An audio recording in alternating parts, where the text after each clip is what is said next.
que no. Ahí estamos. Bueno, les cuento cómo diagramé la clase.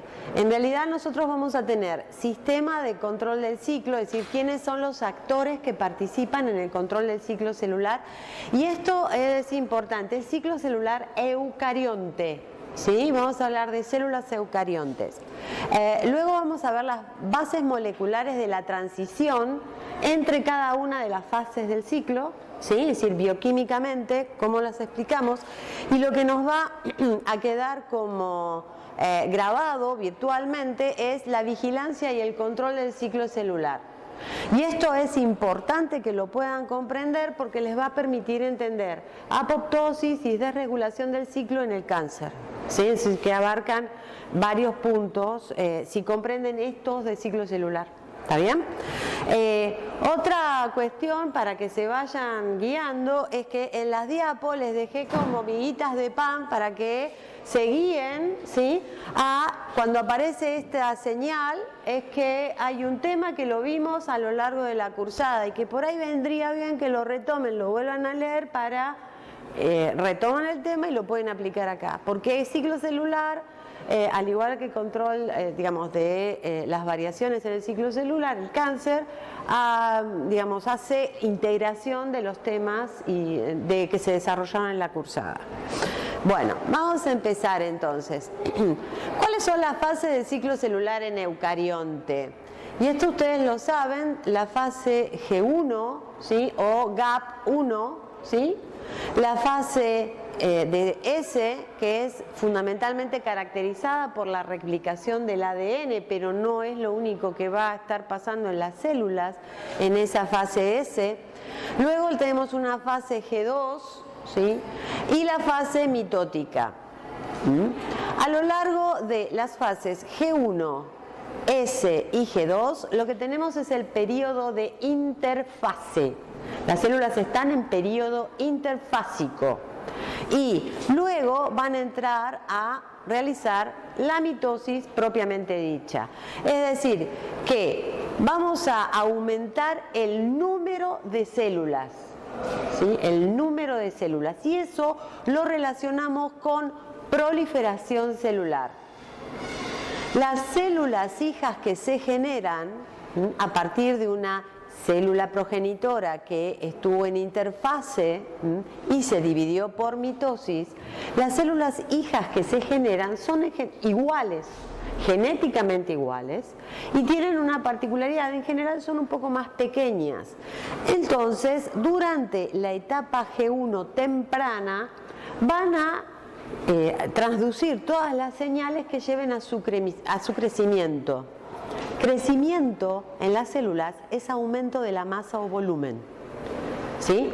Aumento en el número de células es proliferación, dos conceptos diferentes, porque tienen vías de señalización y controles diferentes, aunque algunos se solapan, ¿sí? Bien, esto es ahí. Este esquema, en el cual siempre lo vemos cíclico, puede ser que lo tengamos de manera horizontal, ¿sí? Es decir, donde nosotros tenemos G1, S, G2, M, es decir, entre G1, S y G2 tenemos la interfase y luego la mitosis para entrar nuevamente en G1.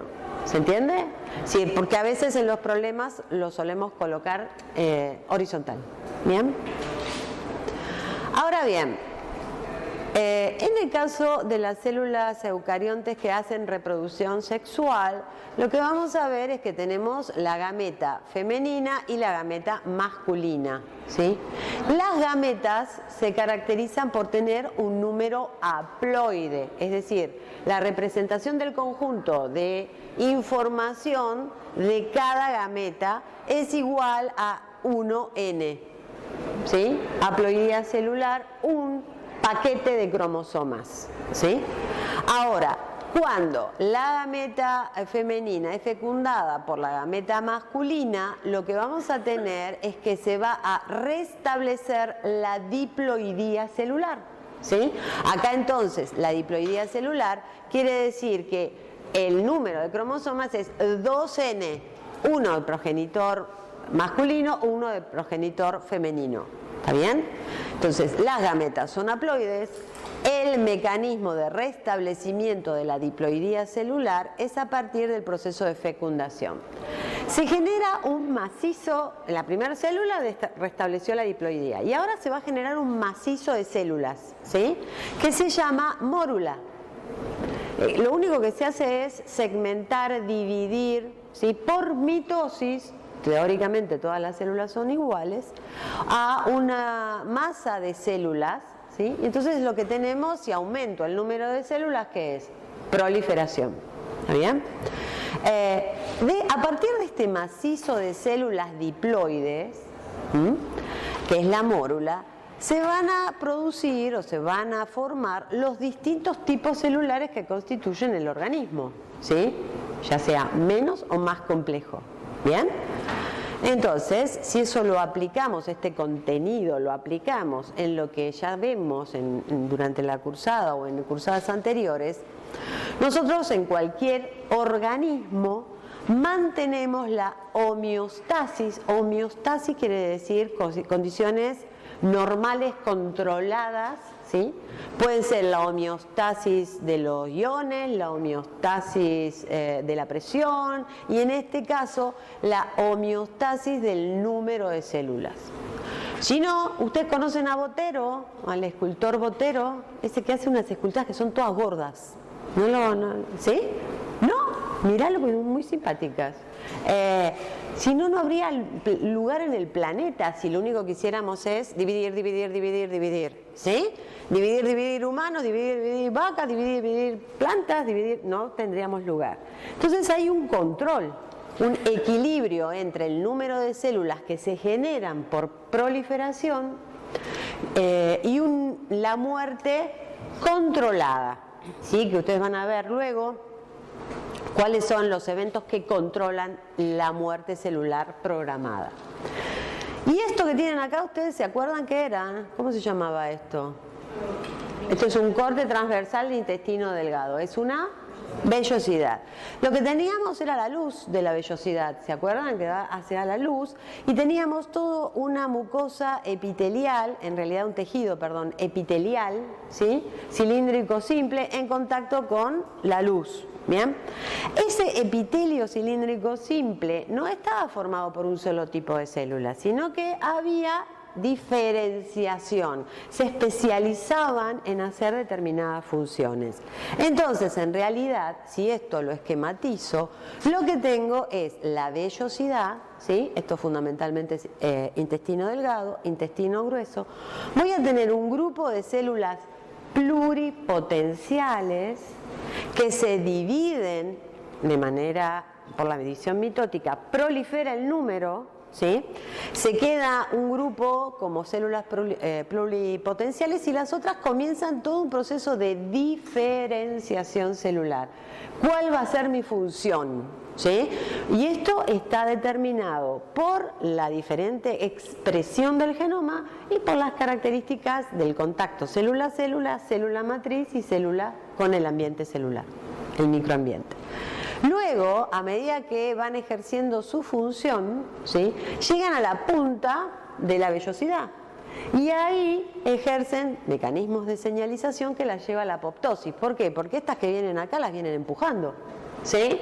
Tienen nuevas generaciones celulares. ¿Está bien? Entonces, la homeostasis no solo se refiere al número de células, sino a la calidad de las células a través de este proceso también de diferenciación. ¿Sí? ¿Hasta acá? ¿Vamos bien? Entramos a la clase de ciclo propiamente dicha y lo que vamos a primero ver son los sistemas de control, ¿sí? Del ciclo celular eucarionte. ¿Quiénes son los actores que participan a lo largo del ciclo celular eucarionte en el periodo interfásico y en la mitosis? Y ahí tenemos, por un lado, las quinasas dependientes de ciclina, los inhibidores de quinasas dependientes de ciclina y los sistemas proteolíticos, ¿sí? ¿Qué hace cada uno? ¿Bien? Estos sistemas de control fundamentalmente ejercen su actividad en los puntos de control del ciclo celular eucarionte, ¿sí? Nosotros ya vimos G1, S, G2 y M. ¿Bien? Entonces, Durante el ciclo celular, la célula lo que va a controlar en la primera fase, en la fase G1, es, por un lado, las características del entorno. ¿Por qué? Lo que está censando es si hay nutrientes, si hay oxígeno, si se puede anclar a la matriz extracelular, es decir, que tiene que generar células hijas iguales a ellas a un entorno favorable. Porque, por ejemplo, si hay hipoxia, si baja la presión de oxígeno, las células se van a morir. Las células hijas. Entonces, censa constantemente cuáles son las características del espacio extracelular. Sobre todo, la presencia de factores de crecimiento, ¿sí?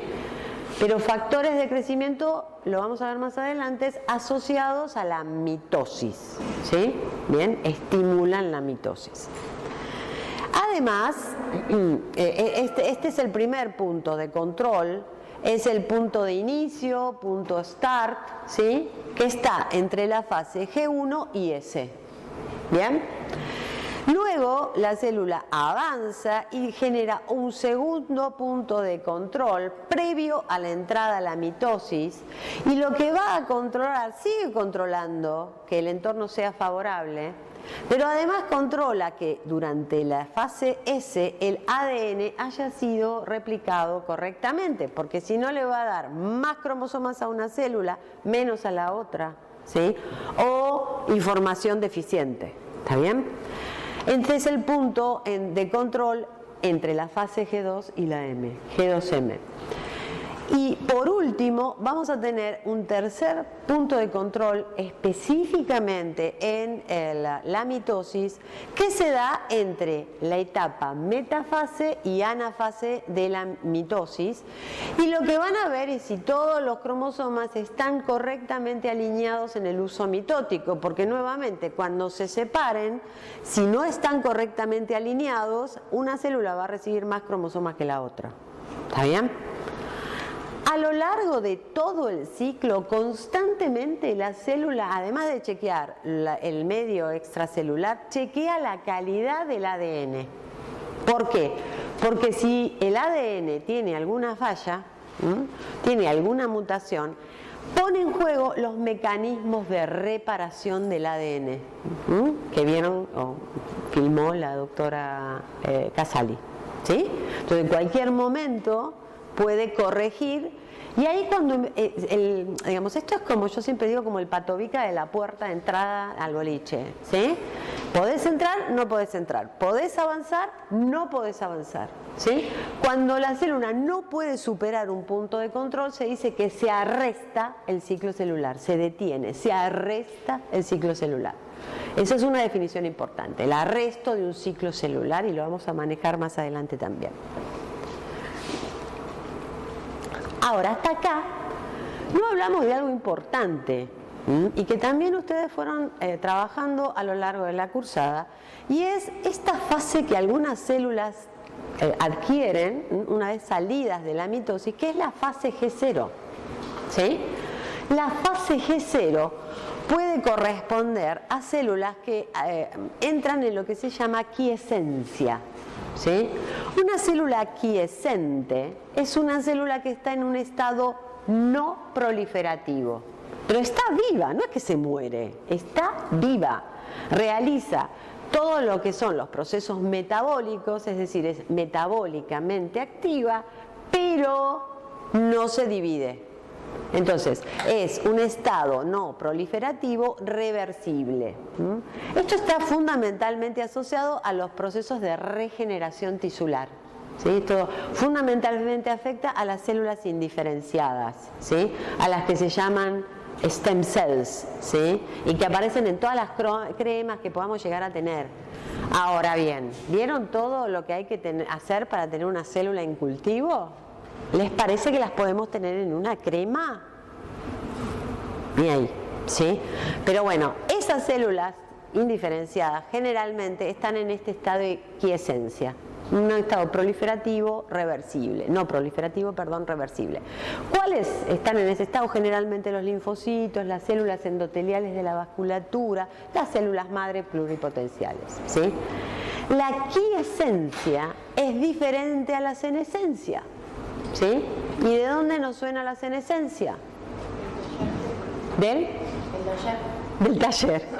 Bien. ¿Pero por qué no suena del taller la senescencia? A ver, un cultivo primario, ¿es igual a una línea? No. ¿Dónde estaba la diferencia? ¿En la senescencia de quién? Porque el cultivo primario es senescente. Porque el segundo en el ciclo celular alcanza todo el espacio que tiene para hacer una No. Por el acortamiento de los telómeros. Por el acortamiento de los telómeros. Entonces, se asocia al envejecimiento, acortamiento de los telómeros o disminución de la función de la telomerasa, ¿sí? Que la analizaron en todo lo que es replicación y reparación. Es un proceso crítico en los procesos degenerativos como el cáncer, ¿sí? La célula tiende a no proliferar, pero no porque está sana, ¿sí? Tiene algunas alteraciones en sus procesos biológicos, ¿sí? Y se muere por senescencia. ¿Está bien? Es diferente a la quiescencia, ¿sí? Normalmente, nosotros vamos a estar siempre hablando en condiciones normales, la fase G0 se relaciona a la quiescencia, una célula metabólicamente activa que está en un estado no proliferativo, pero según las condiciones, que ahora vamos a ver, puede entrar en G1 nuevamente, ¿sí? Siempre se hablaba de la neurona como un estado en fase G0, ¿sí? Altamente diferenciada y que por eso no proliferaba, pero ahora eso está en discusión, ¿sí? Aparentemente todas las células pueden retomar a partir de su G0 y entrar en G1. Ojalá, porque eso nos permitiría una vida más saludable. Bien. Puntos de control, ya vimos cuáles son, ¿sí? Ahora, ¿cómo hace la célula para determinar si avanza y supera o no el punto de control? ¿Tá? Entonces tenemos mecanismos que van a censar las condiciones del medio, ¿sí? O las condiciones del ADN, ¿sí? Por lo tanto tenemos o moléculas que ustedes vieron van a censar si el ADN está dañado por luz ultravioleta, por una mutación puntual, ¿sí? Y trata de repararlo, es decir, hay mecanismos intracelulares que censan o mecanismos extracelulares, ¿sí? Es decir, receptores que censan las características extracelulares. Los receptores de las membranas plasmáticas de las células van a censar cuáles son las características del medio. ¿Bien? Y entonces se va a producir, a través de esos mecanismos intracelulares o los que están asociados a la membrana plasmática, un mecanismo de transducción de señales, de señalización. Ahora también me dicen, re cancheros después del taller. Vivir no es fácil, ¿se dieron cuenta? Con la cantidad de señales que hay internas, así que no es sencillo. Y ejecutar esas señales va a llevar a determinadas respuestas. ¿Vamos bien? Entonces, lo que vamos a ver es que quienes ejecutan la respuesta son las quinasas dependientes de ciclinas o CDK. Y les puso todos los nombres según los libros, ¿sí? Pueden ser quinasas, como está escrito acá, sinasas con C o quinasas con K. ¿Está bien? Todas son las mismas y se abrevian CDK, ¿sí? Quinasas dependientes de ciclina. ¿La quinasa qué hace? ¿Cuál es la función de una quinasa? Fosforilar. Por lo tanto, en su sitio activo, lo que va a hacer es su sitio catalítico, va a colocalizar en ese sitio una molécula de ATP que va a ser la proveedora del fosfato, ¿sí? Y por otro lado, sustratos específicos, porque es una enzima, tiene que tener un sustrato. La particularidad es que tiene otra unidad, ¿sí? Que determina algunas características de su actividad de fosforilación, como son las ciclinas. Entonces, lo que vamos a ver, volvemos a nuestro gráfico de G1, S, G2, interfase, M, mitosis, entro en G1 otra vez. Vean, todos ubicados. Lo que tenemos en este eje es la actividad de fosforilación de las quinasas dependientes de ciclina. ¿Cuánto fosforilo? ¿Cuándo veo la máxima actividad? ¿Vamos bien? Entonces, vamos a ver que, fíjense en el azul, que nosotros tenemos acá, ¿sí? Quinasas dependientes de ciclina de fase G1S. Ven que acá tenemos el primer punto de control. Entonces vamos a ver que acá hay una máxima actividad de fosforilación con sustratos específicos que van a ser necesarios para atravesar ese punto. ¿Bien? Luego esto decae, fíjense que decae y se mantiene bajo a lo largo del tiempo hasta que llegue otra vez a G1 y vuelva a aumentar. ¿Vamos bien? ¿Quiere decir que está inactiva? Cuando está baja, sí. Sí. Fíjate que acá es índice de actividad. O sea que no fosforila a estos sustratos específicos. ¿Sí? Ahora, cuando se juntan quinasa con ciclina. No me spoilees que ahora vamos. ¿Está bien? Ahora fíjense, tenemos la quinasa dependiente de ciclina de fase S. Fíjense acá. ¿Sí? La actividad de la quinasa se mantiene no solo en la fase S, sino que en la fase 2 y recién baja cuando supera este punto de control y se mantiene baja la actividad. ¿Está bien? Fíjense que acá los sustratos van a ser otros, porque estamos en otras fases del ciclo celular. Y por último, fíjense que esta se mantiene baja acá, ¿sí? Y tenemos una máxima actividad de las ciclinas de fase M, una máxima presencia de las ciclinas de fase M con máxima actividad de las quinasas dependientes de ciclina, próximo al punto de metafase anafase y luego decae, ¿sí? Y desaparece. ¿Está bien? La actividad de fosforilación, ¿sí? Es de sustratos específica, porque cada uno tiene diferentes eventos celulares. Acá sintetizo ADN, replico y acá separo cromosomas. Los sustratos son diferentes. Y a su vez, la actividad de fosforilación de sustratos diferentes depende de diferentes ciclinas. ¿Sí? ¿Está bien? Entonces, la actividad depende de la ciclina y la especificidad también depende de la ciclina. ¿Sí? ¿Ahora estamos? Bien, seguimos. Entonces, vamos a este ejemplo. Células que están en cultivo y son sincronizadas en una fase del ciclo celular. Sincronizadas quiere decir que todas estén en G1 o que todas estén en G2 o que todas estén en mitosis. Sincronizo al cultivo. ¿Está bien? ¿Cómo sincronizo al cultivo? Nosotros agregamos suero fetal bovino al cultivo de células. Bien, el suero fetal bovino, ¿qué provee? Factores de crecimiento, ¿sí? Dentro de los factores de crecimiento hay factores que estimulan la mitosis, ¿sí?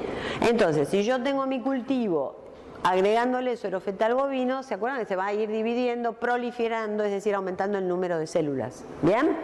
Ahora, lo que voy a hacer es sacarle el suero fetal bovino, ¿sí? Deprivo, arresto y sincronizo, ¿sí? Entonces, las que estaban, vamos un poco hacia atrás, las que estaban en fase G1 como deprivo se van a quedar acá, ¿sí? Vamos a ver después por qué. Las otras avanzan y cuando lleguen acá se van a detener, porque no hay factores de crecimiento, ¿sí? La otra que se estaba dividiendo se sigue dividiendo y se detiene acá, otra vez, ¿sí? Entonces me quedan todas en la misma fase, en general, y después lo van a entender por qué, en G1. ¿Bien? Entonces, sincronizo a las células, sacándole el suero fetal bovino, las tengo todas en G1, y ahora lo que voy a hacer es agregarle otra vez suero fetal bovino. Entonces, todas están en G1 y todas van a entrar en ciclo, ¿sí? Van a atravesar el primer punto y se van a dividir. G2, S, G2 y se dividen. Y entonces lo que hicieron estos autores fue, una vez que le agregaron el suero fetal bovino, es sacar una alícuota del cultivo y mirar si aparecían figuras mitóticas, ¿sí? ¿Se acuerdan que la mitosis tenía profase, metafase, anafase, telofase? Entonces veían si aparecían figuras mitóticas. Y otra alícuota hacían esto que está acá, que ¿qué les parece que es esto? Veo bandas de proteínas. ¿Es una? Western. No, si veo una sola sería un western. Un perfil proteico, una electroforesis en gel de poliacrilamida. Veo perfil proteico, veo todas las bandas. Si yo después tuviera el anticuerpo, sí podría haber, pero una sola banda. ¿Está bien? O una sola calle, digamos una sola banda acá. ¿Está bien? Bueno, acá vemos todas las proteínas. Y, oh casualidad, lo que veían es la proteína B y la C, si se fijan, hay poquita y después va aumentando, va aumentando, va aumentando conforme aumenta el número de células, porque aumenta por proliferación.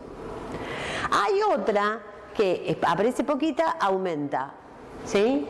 Y después vuelve a caer, y después vuelve a aumentar, ¿sí? Y después vuelve a caer. Es decir, cada vez que aumentaba la proteína, ¿sí?, aparecían las figuras mitóticas. Entonces, esta proteína está asociada a la mitosis, ¿sí?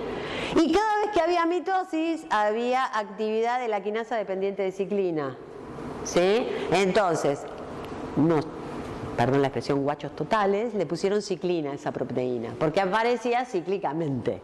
¿Está bien? Y se aparecía cíclicamente cuando había mitosis, entonces era la ciclina mitótica. ¿Está bien? Y entonces se veía que había más fosforilación de las quinasas cuando esa quinasa estaba unida a su ciclina mitótica. ¿Está bien? Y justo que estaba unida la ciclina mitótica a la quinasa, fosforilaba sustratos relacionados con la mitosis. ¿Vamos bien? Seguimos entonces. La concentración de la ciclina varía y paralelamente varía la actividad de fosforilación de las quinasas dependientes de ciclina. Entonces, la ciclina aumenta la actividad de la fosforilación cuando se une a la quinasa. Pero, seguimos, varía la concentración de la ciclina. Había mucho, después desaparecía. Había mucho y después desaparecía. Entonces, hay síntesis de proteína, ¿sí? Pero después, ¿cómo lo degrado? Casualité, se degrada en el proteasoma. ¿Se acuerdan? Entonces, va a haber mecanismos que señalen a la ciclina y que la lleven a la poliubiquitinización y su degradación en el proteasoma. ¿Bien? Entonces, hay factores de crecimiento que estimulen la proliferación. Van a haber muchas células, en este caso en el suero fetal bovino, van a haber muchas células que se estén dividiendo, va a haber ciclinas mitóticas que interaccionen con la quinasa dependiente de ciclina mitótica y lleven a la división celular. ¿Bien? Seguimos. Y cuando no las necesite más, lo que va a hacer es marcar a la ciclina. Si yo marco a la ciclina y la poliubiquitinizo y la degrado en el proteasoma, ¿cuál va a ser la respuesta inversa en la célula? ¿Separé la ciclina de quién? De la quinasa. Y entonces, ¿la quinasa fosforila? No, deja de fosforilar, ¿sí? Deja de estar activa, salgo del ciclo. ¿Está bien? Bien. Ahora, las quinasas dependientes de ciclina, vamos a ubicarnos en este lugar, ¿sí? Vieron que teníamos que pueden tener diferentes sustratos a lo largo del ciclo, ¿sí? Entonces, fíjense, en un organismo unicelular como la levadura, pero que es un eucarionte porque tiene núcleo, tenemos una única quinasa dependiente de ciclina, la CDK1, una sola, ¿sí? Pero yo tengo que tener posibilidad de determinar cuándo fosforilo en G1, cuándo fosforilo en S y cuándo fosforilo en mitosis, ¿sí? Y eso lo da la ciclina. Entonces, punto importante, la ciclina no solo le confiere activación, ¿sí?, sino que también le da la especificidad del sustrato a la quinasa. ¿Se entiende eso? ¿Seguro?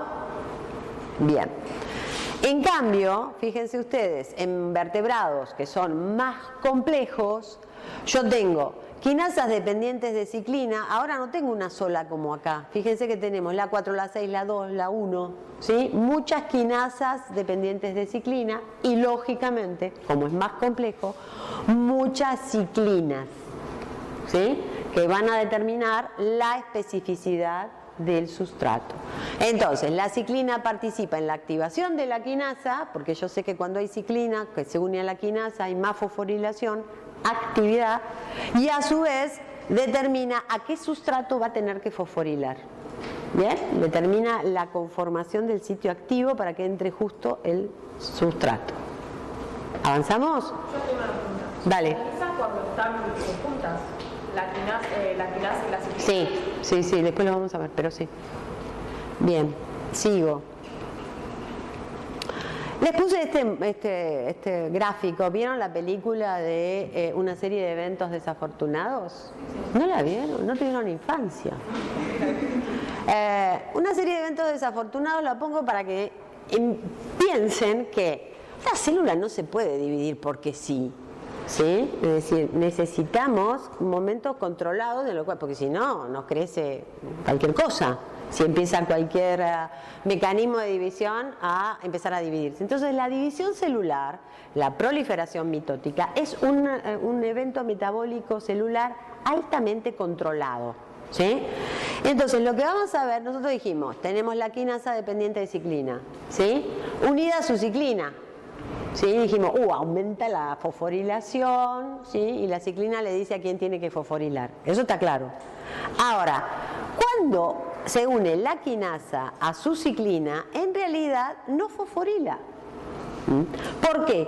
Porque necesita un mecanismo de fosforilación y desfosforilación para ser activa. ¿Tá? Repito esto. Tengo la quinasa unida a la ciclina, pero la tengo inactiva. ¿Por qué? Porque tengo, por un lado, una quinasa activadora. ¿Qué va a hacer la quinasa? Si es una quinasa, ¿qué hace? Fosforila. Le fosforila el sitio activo, ¿sí?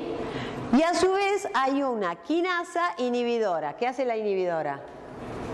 Fosforila. También el sitio activo, ¿sí? En algunos organismos primero se fosforila el activo y después el inhibidor, en otros es el inhibidor primero y el activador después, a veces pone un fosfato, a veces pone dos fosfatos. La idea es que les quede el concepto, ¿sí? Que esto, por más que está unido a la ciclina, sigue siendo inactiva. ¿Bien? Y recién se va a activar ¿cuándo le saque cuál de los dos fosfatos? El inhibidor. Entonces tengo que tener una fosfatasa.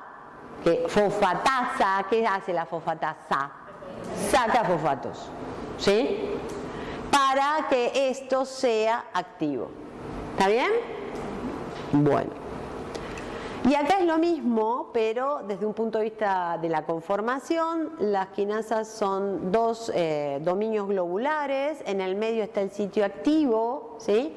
Aquí es donde se va a colocar la molécula de ATP y hay dos loops, uno en T y un alfa hélice, que hacen esto al sitio activo, ¿sí? Lo que vamos a hacer es cerrar el sitio activo. Cuando la quinasa activadora de ciclina, la fosforila, lo que hace es modificar la conformación, ¿sí? De esto, del sitio activo, y entonces ahora queda desplegada para que pueda interaccionar el sustrato y la molécula de ATP en el sitio catalítico. ¿Tá? Entonces, las quinasas dependientes de ciclina fosforilan sustratos específicos. Bien, las ciclinas participan en, por un lado, la activación, porque la necesito unida para que las otras enzimas lo reconozcan, y a su vez determinan cuál es el sustrato que hay que fosforilar. Bien, las ciclinas se acumulan por síntesis y se degradan por el proteasoma, por poliubiquitinización. Y la activación de las quinasas requiere de fosforilaciones inhibitorias, fosforilaciones activadoras y desfosforilaciones del fosfato inhibidor para estar activas. ¿Claro hasta acá? Bueno, vamos al otro actor que son los inhibidores de las quinasas dependientes de ciclina.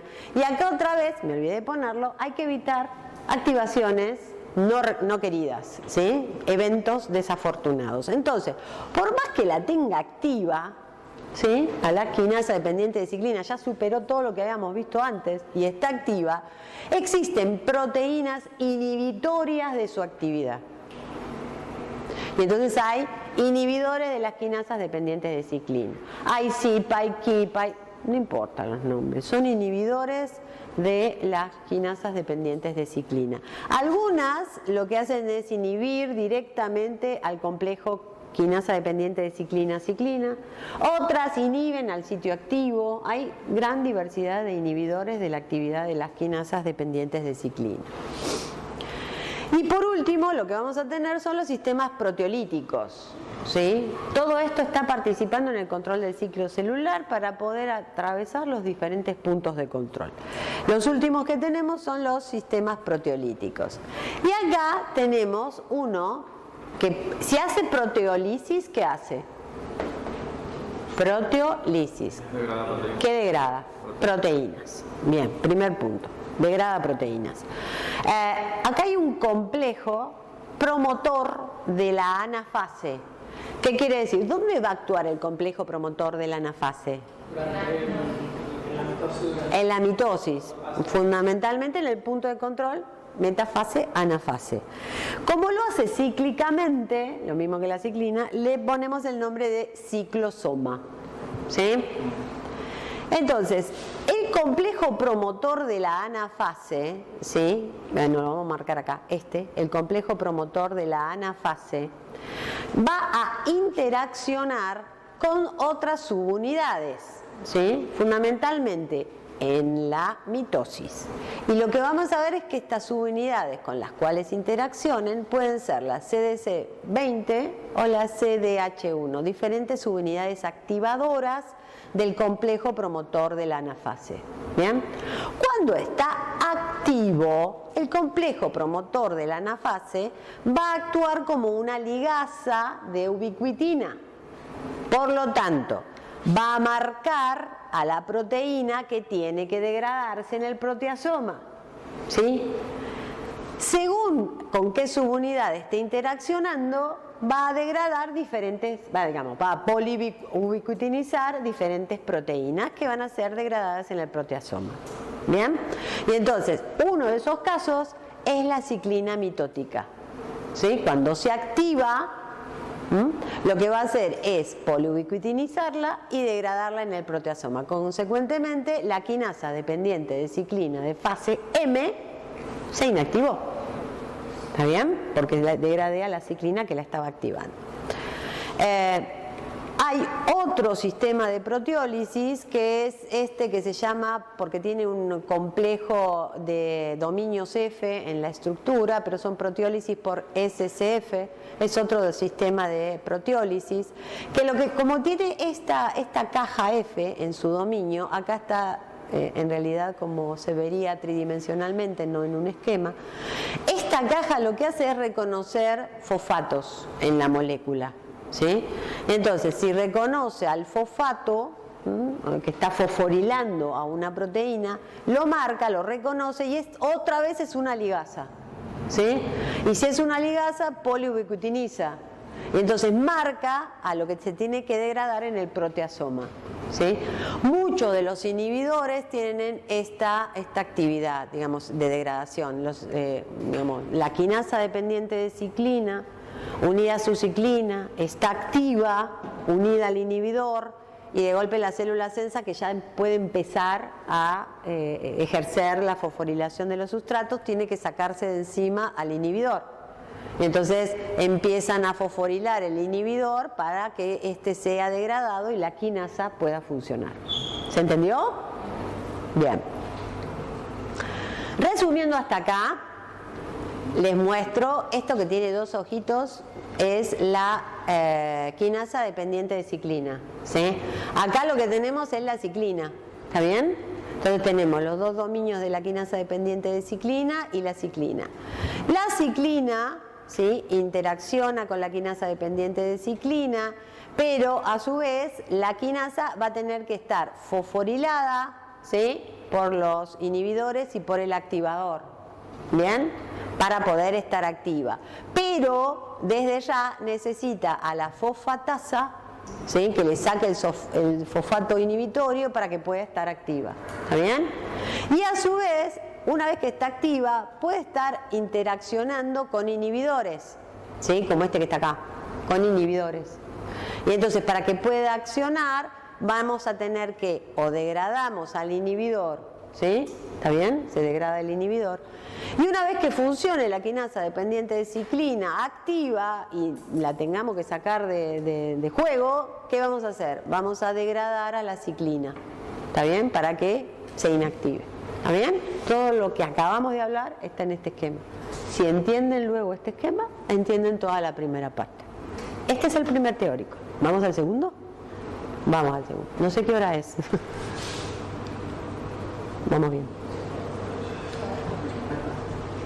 Como siempre, les dejé una lista de preguntas que si las pueden contestar, entienden lo que acabamos de trabajar. Vamos a la bioquímica de los puntos de control del ciclo celular eucarionte. Ahora, vimos los actores, vamos a ver cómo juegan sus roles durante el ciclo celular. Y recordemos que teníamos un punto start o de inicio de control, un punto entre G2M y un punto en la metafase y anafase. ¿Bien? ¿Ahí? Bueno. Entonces, primero, volvemos al caso este de que para la mitosis es el aumento de células y hay proliferación celular y que tenemos que trabajar sobre estos puntos particularmente ahora en la clase. Primero, entonces vamos a usar siempre este gráfico para que se ubiquen, ¿sí? Entonces tenemos fase G1, fase S, G2, M y volvemos a la G1, ¿sí? Fíjense que volvemos a tener actividad de las quinasas dependientes de ciclina. Y fíjense que en G1, acá, en este color, en G1, tenemos una actividad de quinasas dependientes de ciclina de fase G1, ¿sí? Entonces, vamos a tener que ver cómo se activan y por qué aparece fosforilación en algunos sustratos de esta quinasa en la fase G1. Para eso, volvemos a señalización. Y entonces sabemos que vamos a tener un mecanismo sensor que va a ser un receptor de membrana plasmática que determine, ¿sí?, que las condiciones del medio son las adecuadas para dividirse, es decir, que dentro de los factores de crecimiento haya un mitógeno, estimula proliferación, mitosis, hay un mitógeno. Ese mitógeno va a señalizar corriente abajo dentro de la célula señales que lleven como respuesta celular a la división mitótica, ¿sí? ¿Qué tenemos? Tenemos un receptor amitógeno, ¿sí? ¿Te acuerdan los de las citoquinas y de los factores de crecimiento como la EPO? ¿Se acuerdan? Que eran unos RTK, ¿sí? Que son receptores tirosinquinasa, ¿bien? Entonces tenemos que una vez que el mitógeno interacciona con su receptor, va a haber todo un mecanismo de señalización con la proteína RAS, ¿sí? Y eso lleva a la activación de la vía de señalización de la MAP, ¿sí? MAP quinasas. Esto hace que se active la transcripción de genes de respuesta temprana, inmediata, ¿sí? Hay aumento en la transcripción de genes de respuesta temprana, de respuesta rápida a la presencia de un mitógeno extracelular, ¿sí? Y entonces, dentro de esos genes de respuesta temprana está el MYC, el FOS y el YANG, ¿sí? Son genes de respuesta temprana celular. Y estos genes de respuesta temprana no son otra cosa que factores de transcripción, ¿sí? Es decir, una vez que el ARN sale al citoplasma, se traduce, me confundo yo, se traduce, ingresa otra vez al núcleo, actúan como factores de transcripción que estimulan la expresión de genes de respuesta tardía, ¿sí? Vamos otra vez a esto. Esto lo vieron con la doctora Fernández, ¿sí? Es la misma diapo. Entonces, no le digan que le robé la diapo. Acá tenemos el receptor unido a su ligando, en este caso un mitógeno. Hay una transfosforilación, hay activación de la proteína RAS, lleva a la activación de la vía de las MAP quinasas. Llevamos a cambios en la expresión génica, en nuestro caso, CIFOS, CEYAN y CEMIC, genes de respuesta temprana, ¿sí? Entonces, esos genes de respuesta temprana, ¿qué hacen? Lo que van a hacer es el mitógeno unido a su receptor, transcribir genes de respuesta temprana, que son proteínas que regulan la expresión de genes de respuesta tardía. Dentro de esos genes están las quinasas dependientes de ciclina de fase G1. Volvemos al punto de partida. Si hay factores de crecimiento, si hay mitógenos, voy a tener toda esta cascada de señalización que lleve a la presencia de quinasas dependientes de ciclina de fase G1 como gen de respuesta temprana. ¿Bien? Como gen de respuesta tardía. La quinasa dependiente de ciclina de fase G1 es de respuesta tardía. ¿Sí? Bien. Entonces, en la fase G1, ¿sí? Nosotros lo que estamos teniendo eran estos genes, CEMIC, CEFOS, CEYAN, ¿sí? Que llevaban a la transcripción, ¿sí? De las quinasas dependientes de ciclina de fase G1. Hasta acá estuvimos analizando. ¿Bien? Ahora, lo que vamos a ver es que estas quinasas dependientes de ciclina unidas a su ciclina y activas van a tener que fosforilar sustratos específicos. ¿Sí? ¿Cuál es el sustrato específico? Esta proteína que tenemos acá, la proteína del retinoblastoma. ¿Sí? Todo lo que termina en oma es cáncer. La proteína del retinoblastoma fue ubicada, individualizada y tipificada en los retinoblastomas que afectan a los chicos recién nacidos, por los cuales se quedan ciegos y tienen muy baja probabilidad de vida. Heredan esta proteína mutada, lo van a ver cuando vengan en cáncer. Pero, ¿qué hace esta proteína del retinoblastoma? Fíjense, está unida a un grupo de factores de transcripción. ¿Sí? Estos son factores de transcripción, es decir, favorecen la transcripción de genes específicos. Si está la proteína de retinoblastoma unida a estos factores de transcripción, no hay transcripción. Están inhibidos los factores de transcripción, ¿se entiende? Están reprimidos, como lo vieron con la doctora Mahowi, están reprimidos, ¿sí? Entonces, cuando la quinasa dependiente de ciclina de fase G1, este gen de respuesta retrasada, empieza a fosforilar a la proteína del retinoblastoma, que es su sustrato, la proteína del retinoblastoma cambia la conformación. Al cambiar la conformación, libera el factor de transcripción. ¿Sí? Y el factor de transcripción lo que hace es favorecer la transcripción de los genes, de las quinasas dependientes de ciclina y sus ciclinas de fase G1S. Fíjense, estamos entrando en fase G1S. Me estoy yendo de la fase G1. ¿Sí? Y entonces, esas quinasas dependientes de ciclina, lo que van a hacer ahora es fosforilar a los sustratos de esta fase G1 tardía y de la fase S. Van a ser otros los sustratos, diferentes a los sustratos que fosforilaba esta. ¿Sí? Tengo otras fases, otros sustratos. ¿Bien? Fíjense que a su vez estas quinasas dependientes de ciclina fosforilan también a la proteína del retinoblastoma, es decir, se aseguran de que ésta nunca se vuelva a unir a los C2F. ¿Sí? Y de esa manera, esto es importante porque se independizan de que haya o no haya factores de crecimiento. Pasan el primer punto de inicio, el punto de control, el primer punto de control del ciclo. ¿Está bien? ¿Se entendió esto? ¿Seguro? ¿Avanzo? Hola. Bien. Entonces, vuelvo al mismo gráfico para tenerlo a todo en el marco. Estábamos acá en fase G1, ¿sí? Tenemos que atravesar el primer punto, ¿sí? Que era el punto de inicio. ¿Bien? Entonces, el medio es el adecuado, hay factores de crecimiento. ¿Bien? Entonces, si hay factores de crecimiento, hay mitógenos, va a entrar a dividirse por proliferación mitótica. Entonces, lo que vamos a ver es que el factor unido a su receptor aumenta la transcripción de los genes de respuesta temprana, sellan cefós.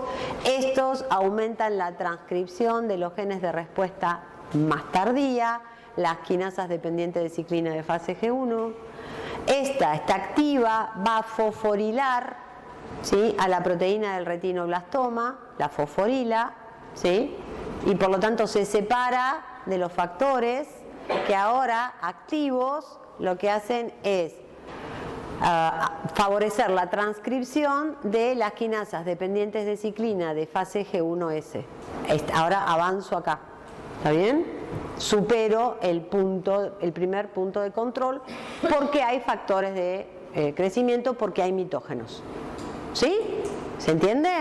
Y entonces ahora fíjense cómo decaen las de fase G1, estas bajan abruptamente, pero empiezan a aumentar las de fase S. ¿Sí? Ahora vamos a entrar a la otra fase. Tenemos ya las quinasas dependientes de ciclina y vamos a ver cómo hacemos para entrar a dividir el ADN. Bien, a replicar. Bien. Ahora, esa C de KG1 se tiene que degradar. Esta de acá, sí. Esta sí se degrada, por eso cae. Es decir, la vamos a ver. ¿Está? Pero sabés que sí, va a estar marcada por poliubiquitinización y eso hace que se degrade en el proteasoma. Con eso solo está la respuesta correcta, ¿sí? Porque si entramos a cómo se degrada cada una, es un curso de posgrado de ciclo celular. Y las siglas ya con señalización. Y esto son muchas. Bien. Entonces entramos en ese ahora, ¿sí? Vamos. A ver.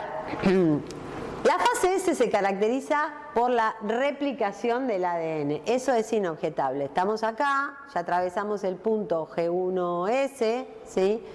Y lo que vamos a ver es que tenemos que replicar el ADN. Tenemos una molécula de ADN que tiene que pasar a replicarse a partir de los orígenes de replicación, ¿sí? Y teníamos las quinasas dependientes de ciclina de fase G1S unidas a las quinasas unidas a su ciclina. Y están activas. Bingo. ¿Está? Primer sustrato que tienen estas quinasas dependientes de ciclina de fase G1S es al inhibidor SIC. Fíjense ustedes en el gráfico. Tenemos la quinasa de fase S, tenemos la ciclina de fase S, pero no la tengo activa porque está unida a un inhibidor. ¿Se acuerdan que había proteínas que las inhibía aún estando presentes y unidas a la ciclina? Este es uno de ellos, el SIC. Entonces, estas lo que hacen es empezar a, digamos, estas finales, lo que hacen es empezar a ellas mismas a fosforilar a su inhibidor. ¿Sí? ¿Por qué? Porque necesitan empezar a dividir el ADN.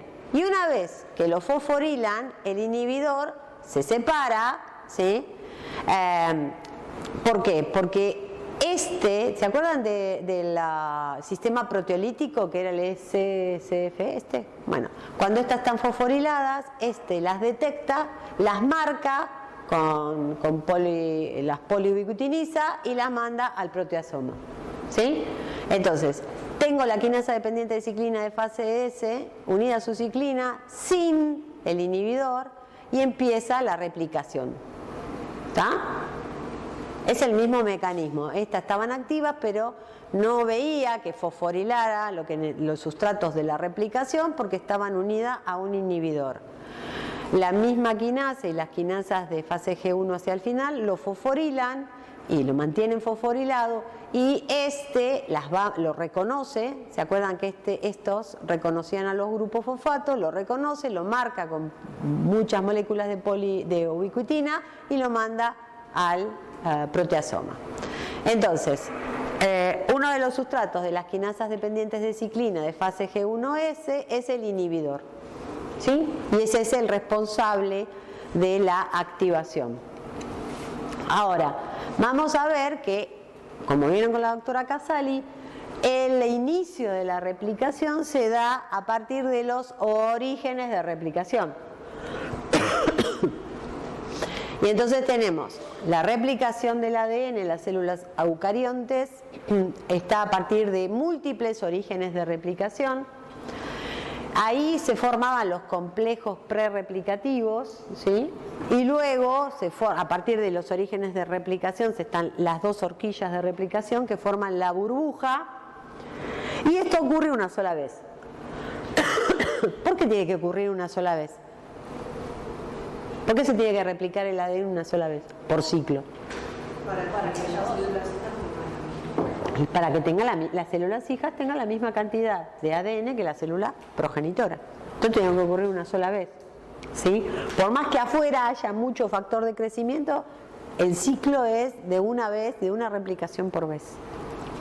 Entonces, lo que vamos a ver es que las quinasas dependientes de ciclina de la fase S van a estar de alguna manera modificando los orígenes de replicación, ¿sí? Porque nosotros tenemos en la fase G1, ¿sí? Fíjense, acá tenemos la molécula de ADN, acá teníamos los orígenes de replicación, ¿sí? Que teníamos secuencias de adenina, timina, porque es fácil para abrir. Teníamos un sector que se unía a una región del origen de replicación, que se unía a un complejo de reconocimiento del origen de replicación, un ORC, ¿sí? Que es esto que se ve acá en azul. Y a su vez hay otras proteínas que interaccionan con ORC, que son CDC6 y CDT1, ¿sí? Y forman esta estructura que permite que la helicasa se posicione cerca de los orígenes de replicación. Pero esto era un complejo prerreplicativo. Acá en la fase G1 ¿hay replicación del ADN? ¿Hay duplicación del ADN? No. Entonces esto no puede activarse, ¿sí? Cuando las quinasas dependientes de ciclina de fase S están activas, ya se separaron de su inhibidor y pueden fosforilar, lo que hacen es fosforilar a los complejos prerreplicativos, ¿sí? Lo que hace es fosforilar a las proteínas asociadas a las ORC, y esto activa a la helicasa y empieza la replicación del ADN, ¿sí? Con todo lo que vieron con el replicasoma. Por eso puse acá replicación del ADN. Bien. ¿Alguna duda acá? Bien. Esto ocurre en el núcleo, es decir, tenemos los complejos prerreplicativos, ¿sí? Que lo que vamos a ver, se fosforilan. Primero se fosforila el inhibidor, después se degrada, empieza la replicación en las unidades de replicación, y esto es lo que está ocurriendo en el núcleo.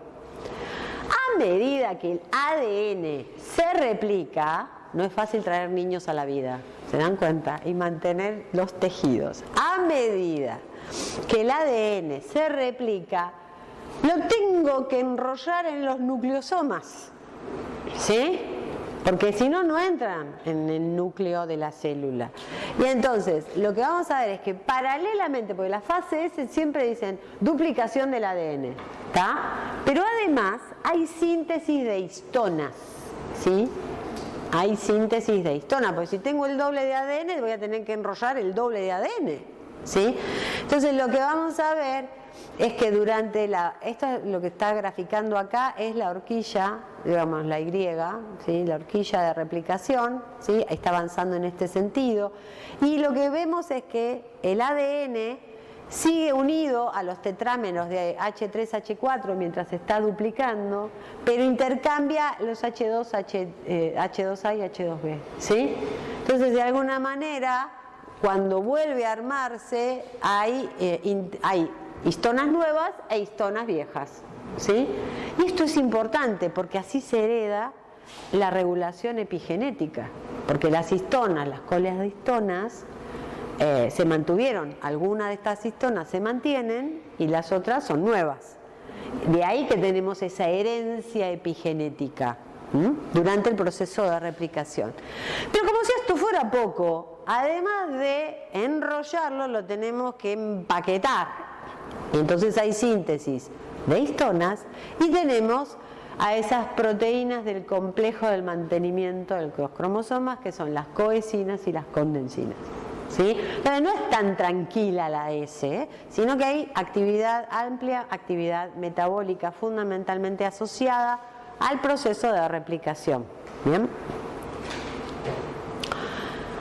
Pero en el citosol en el citosol, comienza a armarse el uso mitótico. Porque si estoy duplicando los cromosomas, voy a tener que dividir y obtener 2 células hijas, voy a tener que poner los cromosomas en contacto con el uso mitótico, y el uso mitótico va a tener que armarse a partir, ¿sí?, de los centríolos duplicados, ¿sí?, que lo vieron con la doctora Albertoni. Yo le quiero decir Florencia para Albertoni. Entonces, ¿se acuerdan que tienen la matriz del centríolo, ¿sí?, donde tienen las proteínas, los gamma-turk, ¿sí?, que inician el proceso, controlan el proceso de polimerización? Esta matriz pericentriolar, ¿sí?, tiene el centríolo madre, y luego lo que vamos a ver es que se duplica cada uno de los centríolos. Y entonces estamos acá, en esta fase S, ¿sí? En esta fase S, acá teníamos los centríolos, ¿sí?, 1 y 2. Cada uno de los centríolos de la célula se duplica. Tengo un centríolo y el centríolo hijo, centríolo y centríolo hijo, unidos por una proteína de unión, ¿sí? Y lo que vamos a ver es que mientras está ocurriendo la replicación en el núcleo, en el citosol se empiezan a replicar los centríolos, ¿sí? Entonces, vamos otra vez. Fase S. Quinasa dependiente de ciclina de fase S. Ciclinas de fase S, ¿sí? Necesito la activación de estas quinasas para degradar al SIC, ¿sí?, que es el inhibidor de la quinasa dependiente de ciclina de fase S. Fosforilar los complejos prerreplicativos, y entonces se activa la helicasa, empieza la replicación. Promueve la síntesis de histonas y consecuentemente el empaquetamiento. Y participa en la duplicación del centrosoma. ¿Está? Bien. Pasamos la fase S, vamos a la fase G2, y fíjense ahora cómo entre la fase G2 y la mitosis, las quinasas dependientes de ciclina de fase S bajan abruptamente, ¿sí? Una cosa que olvidé mencionar y que es importante reconocer, que lo olvidé y lo voy a retomar acá, es que fíjense que estas quinasas dependientes de ciclina de fase S mantienen a los complejos prerreplicativos fosforilados, ¿sí? Lo ven que acá está fosforilado a lo largo de toda la fase S, ¿sí? Pero a su vez los complejos, digamos, donde están los orígenes de replicación, se mantienen todavía fosforilados hasta la mitosis, ¿sí? Y esto es necesario para que no se vuelvan a formar estos complejos prerreplicativos. Mientras están fosforilados, ¿sí?, no se puede volver a formar el complejo prerreplicativo, no puede volver a ocurrir una replicación. Nos aseguramos de que haya una sola replicación por ciclo celular, ¿sí? Los ORI no solamente marcan dónde se inicia la replicación, sino que las proteínas asociadas fosforiladas marcan que esa replicación solo sea una vez por ciclo. ¿Está bien? Bien. Bueno, vamos acá. Pasamos G2M, y acá teníamos otro punto de control. Y lo que vamos a ver, si ustedes se fijan acá, es que en la fase G2M empiezan a aumentar estas quinasas dependientes de ciclina, que son las quinasas dependientes de ciclina de fase mitótica, ¿sí? Entramos a la fase mitótica, ¿bien? Para lo cual hace falta que la quinasa dependiente de ciclina de fase mitótica se active, y esto ya lo sabemos, ¿sí? Sabemos que se tiene que unir a su ciclina, ¿sí?, que la ciclina cambia la conformación, y esto es reconocida por quinasas activadoras y quinasas inhibitorias que fosforilan el sitio catalítico y recién ahí, ¿sí?, cuando esto está fosforilado, la fosfatasa saca el inhibidor y la quinasa está activa. Esto ya lo vimos. Siempre y cuando esto no esté unido a un inhibidor, porque ahí sonamos. ¿Ah? Bien, entonces este proceso ya lo vimos. Esto es lo que ocurre durante la fase G2 y ahora entramos a la mitosis propiamente dicha. ¿Bien? Grandes eventos ocurren en la mitosis. Vamos a recordar lo que vieron en el CBC. ¿Sí? Una pregunta. ¿Qué sustratos van a fosforilar en las G2, esas quinasas? No, se preparan para ser activas solo en la mitosis. ¿Sí? Durante el periodo G2 hay control fundamentalmente de la reparación del ADN, con todos los mecanismos de reparación, y si no se puede reparar se arresta, lo vamos a ver en el último de estos teóricos. Y lo otro que hay es, digamos, es esto, es reparación de mecanismos de control del ADN, fundamental, ¿sí? Para entender todo lo que pasa ahora con la quinasa dependiente de ciclina de fase M activa, hay que ver qué pasa en cada fase de la mitosis, ¿sí? Y como sé que a veces les cuesta, porque no se acuerdan, creo que lo vieron en el CBC. Entonces se los muestro aquí. Lo que tenemos acá es profase, ¿sí? ¿Se acuerdan qué eran? ¿Cuáles eran las fases de la mitosis? Profase. Amén. ¿Qué más? Profase, ¿qué más? Metafase. Anafase, telofase, citocinesis. ¿Sí? ¿Qué pasa en cada una de ellas? Nosotros acá tenemos la célula eucarionte que está entrando en la profase. Fíjense que tiene su contenido de cromosomas duplicado. Lo que tenemos acá es la placa, digamos, el centrómero del cromosoma. Y fíjense que esta es la imagen con microscopía de fluorescencia, ¿sí? Tenemos el ADN marcado en rojo y todo lo que es el citoesqueleto en verde. ¿Bien? Luego entramos a una prometafase, que acá comienza el grado de empaquetamiento y de condensación de los cromosomas, ¿sí? Fíjense cómo están ahora los cromosomas, miren acá. Y acá están mucho más condensados. Fíjense que en la prometafase acá era posible distinguir más o menos todo lo que sería o intuir dónde estaba el núcleo. Acá ya núcleo no veo, ¿sí? No se puede distinguir. Y está formándose el uso mitótico para hacer contacto con los cromosomas. O sea que hay un desensamblado de la membrana nuclear. Luego, metafase. ¿Sí? Los cromosomas se alinean en placa ecuatorial, altamente condensados. Es en el único momento donde veo una X. ¿Sí? Y el uso mitótico, ¿sí? Con las dos matrices centriolares a cada lado de la célula. ¿Bien? A partir de donde se origina el uso mitótico. Anafase, el uso tracciona a los cromosomas hacia cada polo de la célula. ¿Ven membrana acá? No hay membrana. ¿Sí? Perfecto.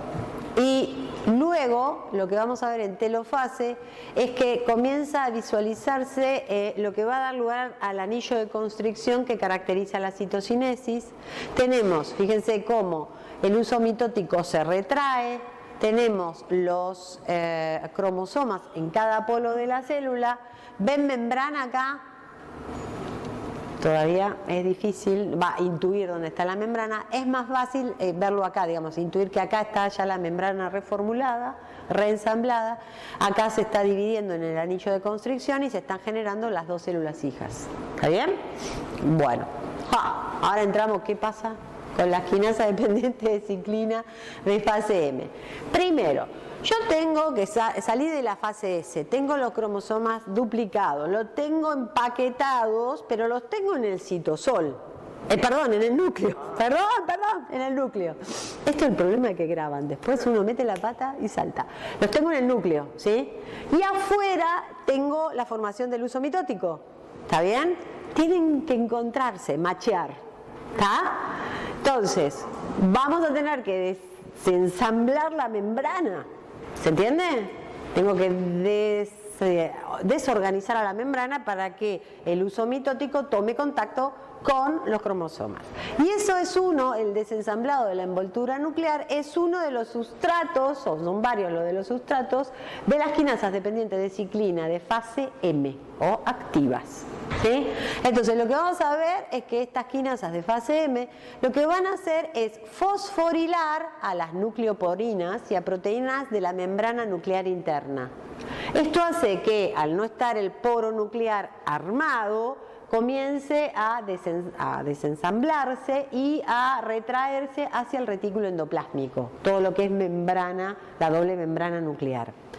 Pero además esto hace que también se fosforilen los filamentos intermedios que constituyen el citoesqueleto nuclear, donde estaban pegados los cromosomas. ¿Sí? Entonces, al fosforilarse, se desarma ese andamiaje que tienen los cromosomas en el núcleo. Y si se fijan en esta imagen, lo que vemos es el ADN teñido con Hodge, como ustedes lo van a ver en el trabajo práctico. Fíjense que lo azul son el ADN, lo que está en verde es la laminina, ¿sí? Uno de los filamentos intermedios nucleares que está unido a una proteína fluorescente verde. ¿Sí? Esto corresponde a lo que vieron en el teórico, los teóricos de biología molecular y de microscopía de fluorescencia. Y entonces fíjense cómo, esto es en la prometafase, cómo esto, ¿sí?, desaparece en la metafase. ¿Sí? No hay expresión, no la podemos detectar porque esa se fosforiló y ya no puede ser reconocida por el anticuerpo. ¿Está bien? Entonces, bingo, ya tengo desensamblada la membrana nuclear, el uso mitótico polimeriza, ¿sí? Va polimerizando y toma contacto con los cromosomas. ¿Sí? Por lo tanto, es lo que acabo de decir acá, lo que vamos a tener, ¿se acuerdan que estábamos en la fase S? Se duplicaban, se siguen duplicando y lo que vamos a ver es la ruptura de esta proteína que mantenía a los dos centríolos duplicados unidos para poder separarlos, y ahora en la mitosis puede el uso mitótico tomar contacto con los cromosomas. ¿Sí? Pero no es tan fácil. Sigamos. Porque el uso mitótico, si ustedes recuerdan, tenemos aquí los centrosomas, ¿sí? A partir de los cuales surgen los microtúbulos astrales que lo anclan a la membrana en cada polo. Luego tenemos los microtúbulos interpolares que van de un polo hacia el otro, ¿sí? Y los cromosómicos o los microtúbulos cinetocóricos, que son los que interaccionan con los cromosomas. ¿Está bien? Y acá lo que tenemos eran las proteínas, las quinesinas, las cinesinas, esas que van y vienen a medida que permiten esta atracción y retracción del uso mitótico. Y esto yo se los había mostrado cuando vimos lo que eran los cromosomas. ¿Se acuerdan? Que teníamos en interfase, ahora somos expertos en ciclo celular, G1, S, G2, interfase, mitosis. ¿Sí? Teníamos las regiones de los cromosomas, teloméricas, los orígenes de replicación y los centrómeros, la duplicación a partir de los orígenes de replicación. Ahora tengo dos cromátides hermanas. ¿Está bien? Y esto se tiene que condensar, empaquetar, ¿sí? ¿Cuándo? En la metafase es cuando hay una máxima compactación, condensación de los cromosomas, ¿sí? Y para que los cromosomas se separen a un lado y al otro de manera correcta, se van a tener que unir al uso mitótico biorientados, ¿sí? ¿Qué quiere decir esto? Nosotros tenemos los microtúbulos del uso mitótico, ¿sí? Esto que es la placa cinetocórica, que es un anillo de proteínas que interacciona con el uso mitótico, interacciona con el centrómero del cromosoma. ¿Se acuerdan que ahí había una variante de histona que se llamaba SEMP, ¿sí? Que eran muy compactadas y eran las únicas que podían interaccionar con la placa cinetocórica, eran estructurales, ¿sí? Entonces la placa cinetocórica, estas proteínas permiten la interacción de los microtúbulos del uso con el cromosoma. Y así se ve por microscopía electrónica de alta resolución. Esto es el microtúbulo, esta es la placa cinetocórica y acá está el ADN compactado, ¿sí? del centrómero.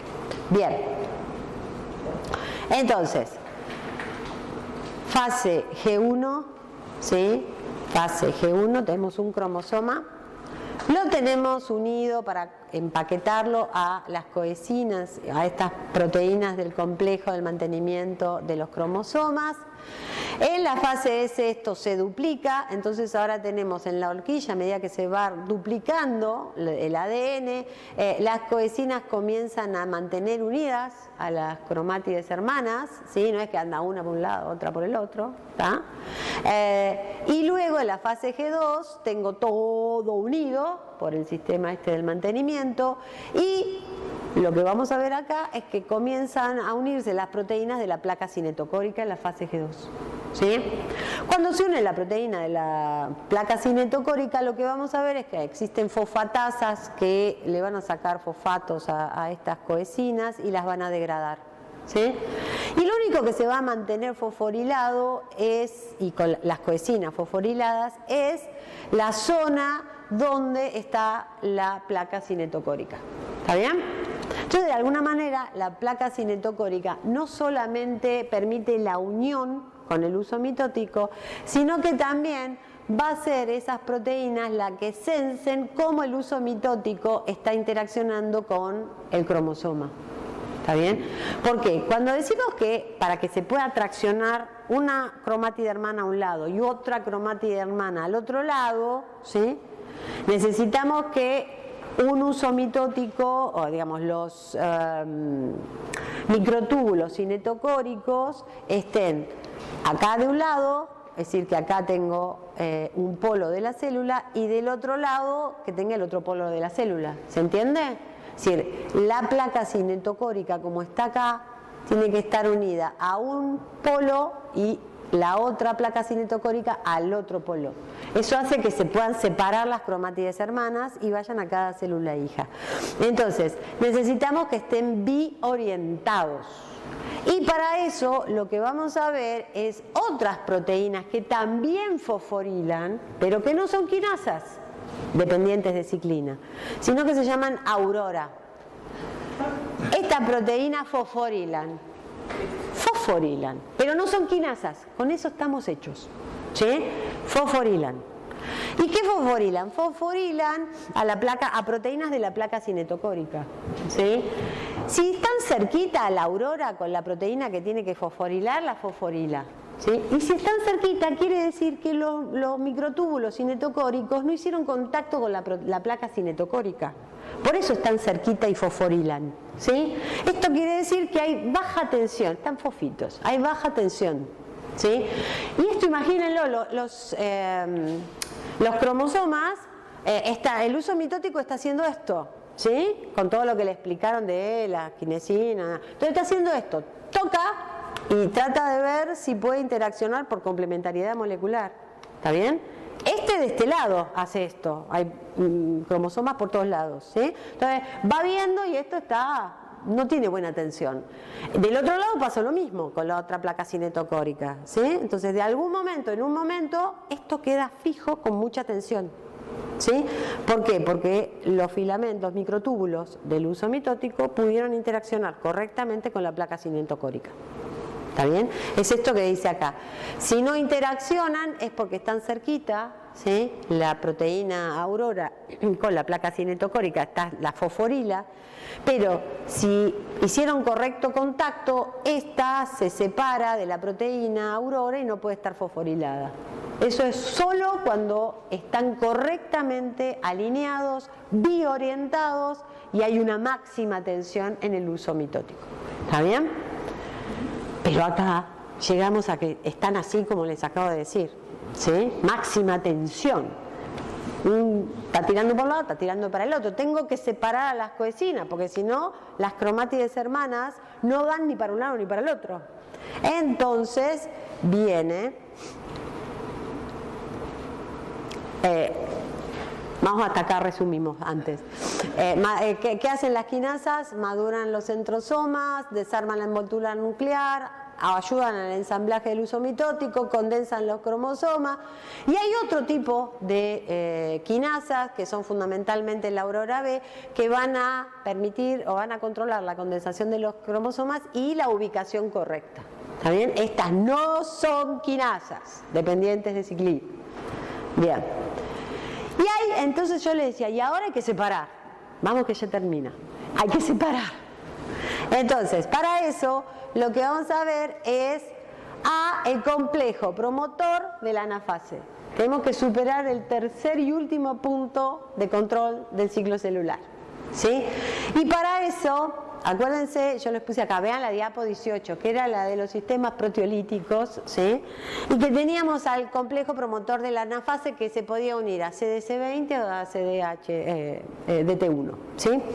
Entonces, en este caso, la quinasa dependiente de ciclina de fase mitótica lo empieza a fosforilar, ¿sí? Y según el grado de fosforilación puede interaccionar con CDC20, ¿está bien? Esto lo que hace es activarlo, y esto no es otra cosa que una ligasa, que lo que hace es ponerle ubiquitinas a una proteína específica, ¿sí? Que se llama segurina. Se llama segurina porque se asegura que no funcione la separasa. A ver, ¿qué me dicen que hace la separasa? Separa. ¿Qué separa? Cromátides hermanas. ¿Sí? Rompe, ¿sí?, las coecinas que estaban uniendo, cliva a las coecinas que estaban uniendo a las cromátides hermanas, y con la atracción del uso mitótico, cada cromatida hermana va a cada polo de la célula. Entonces tenemos que los requisitos para poder separar y superar ese punto de control en metafase anafase es la actividad de las quinasas dependientes de ciclina de fase M unida a la ciclina, que todos los cromosomas estén correctamente alineados, condensados, biorientados, y hay un punto crítico que es esto, que esto ocurre, pero acá, una vez que empiezan a separarse, empieza a bajar la actividad de las quinasas dependientes de ciclina de fase M, ¿sí? Y acá es un punto crítico, porque sabemos que empieza a formarse el anillo de constricción, ¿sí? Y el anillo de constricción no es otra cosa que una contracción como ocurre en el núcleo, ¿sí? Actina-miosina. Lo que ocurre es que donde en el lugar, en la zona media del uso mitótico, acá estaba uno de los centrosomas, acá estaba el otro, ¿sí? En la zona media se dispone esta proteína que activa todo lo que ustedes vieron para la formación de filamentos de actina y activación de miosina, y hace la constricción del anillo. Ahora bien, yo tengo todo fosforilado, ¿sí? Esto se está haciendo la contracción del anillo, pero yo tengo todos los sustratos específicos con la actividad de la quinasa dependiente de ciclina de fase M, todo fosforilado. Y tengo que salir de la mitosis, ¿sí? Porque separé, pero yo tengo que finalizar la mitosis. Y entonces, lo que va a primar ahora es que en lugar de las quinasas dependientes de ciclina, actúen las fosfatasas. ¿Qué hacen las fosfatasas? Sacan todos los fosfatos, ¿sí? Inactivan todo lo que estaba fosforilado. Bien, entonces lo que vamos a ver es que estamos acá, ¿sí? Acá estamos en mitosis, se activó el complejo promotor de la anafase, ¿sí? Se separaron las cromátides hermanas, y ahora lo que tengo que hacer es inactivar a las quinasas dependientes de ciclina de fase M, ¿está bien? Y para eso activo fosfatasas, ¿sí? Que se activan, esta es una fosfatasa, la CDC14, que se activan en la anafase. Entonces saco todos los fosfatos de todo lo que tenía fosforilado. La envoltura nuclear, ¿sí? ¿Se acuerdan que teníamos las proteínas de la lámina, ¿no? La envoltura nuclear? Voy a sacar los fosfatos y voy a formar los complejos prerreplicativos, ¿sí? Es decir, vuelvo atrás a la posición de G1, ¿sí? Por las fosfatasas.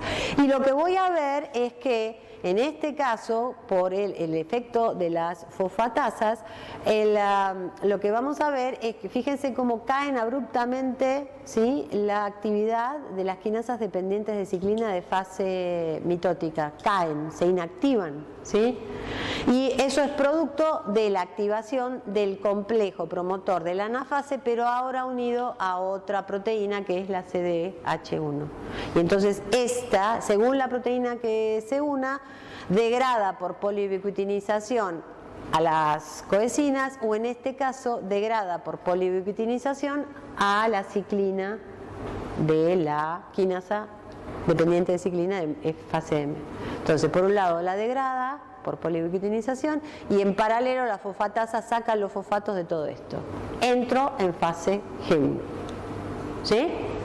Bien. Les dejo preguntas para esta segunda parte y bibliografía. La célula, como siempre, el Alberts o el Lodish, y me consultan, ¿sí? Esta es la última clase teórica en la que estoy con ustedes y, bueno, por un lado me despido, aunque me encuentran en la cátedra, y si tienen dudas, les voy a decir lo que digo siempre. Vamos a ver si apago acá, esperen que pago, pausa, ahí está. Lo que digo siempre es, cuando yo ingresé a la facultad como alumna como ustedes, me quería ganar un premio Nobel. A esta altura sé que no lo voy a ganar, pero yo sé que cualquiera de ustedes va a poder ganarlo. Yo les tengo fe ciega, ¿sí? Entonces lo único que les pido es cuando estén en la ceremonia de entrega del premio Nobel, se acuerden de esta profesora de biología, que no pudo llegar al premio Nobel, pero yo sé que ustedes van a poder. Y otra cosa, tengan en cuenta que van a decidir sobre la vida de personas, ¿sí? Esas personas van a poder ser tu sobrino, tu mamá, tu hermano, tu mejor amiga, tu tío. Entonces, no podemos improvisar, sino que tenemos que decidir con base sustentable. Y eso es estudio desde ahora por el resto de sus vidas, porque les puedo asegurar que sigo estudiando desde el Paleozoico que ingresé, ¿sí? Entonces, sean conscientes que van a poder estar trabajando en una sala de primeros auxilios de un pueblito, o en el Austral, o en el NIH, o podrán estar despendiendo drogas en una sala muy pequeña o en una industria farmacéutica importante. Pero ustedes son dueños de sus decisiones en función de lo que aprendieron, ¿sí? Y si me ven en alguna sala, por favor me saludan, ¿ok? Mucha suerte, que tengan una excelente carrera, pero una excelente vida sobre todo. Nos seguimos viendo.